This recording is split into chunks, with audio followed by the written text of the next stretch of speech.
Ok guys, so hari ni ada sampai satu kopi dekat aku kita tengok daripada Sol. Ok, so jom kita unboxing sama-sama.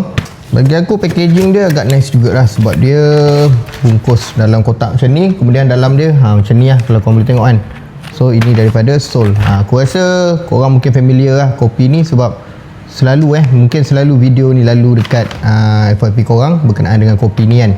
So apa lagi, jom kita terus buru. Alang-alang mesin pun dah on. So macam biasa kita timbang siap-siap kopi ni. Walaupun aku selalunya aku buat automatic, tapi untuk yang ni daripada Sol ni aku nak try yang macam agak detail sikit lah. So aku nak timbang dulu siap-siap.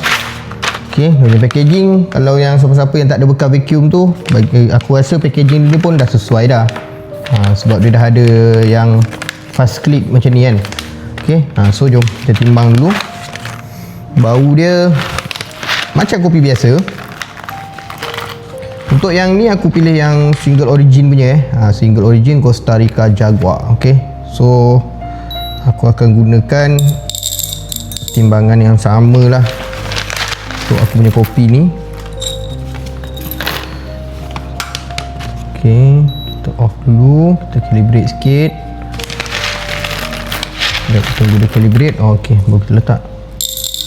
Timbangan dia aku akan guna sama je, dan sizing pun aku akan guna sama je lah, yang macam aku punya kopi biasa yang aku guna sebelum ni. Aku akan lebihkan sikit ni. Ok, dah. Tak nak banyak, nanti kan dia terlalu penuh dekat dalam aku punya portafilter kan. Ok, so aku akan gunakan lebih kurang dalam 10 gram lah untuk double shot. Ok, so kopi dah timbang dan aku dah masukkan dalam bekas untuk nak grind. So kita grind lah. Ok, kita grind dulu.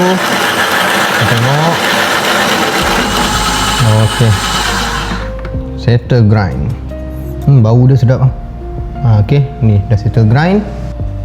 Ok, next step kita letak dalam portafilter lah, macam biasa kan. Letak dalam portafilter, kita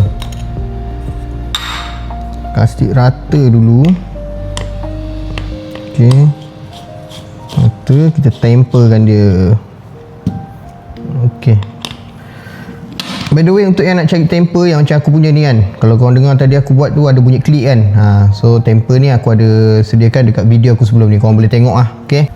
Ok, dah settle temper, dah settle apa semua. Jadi inilah masa untuk kita nak brew.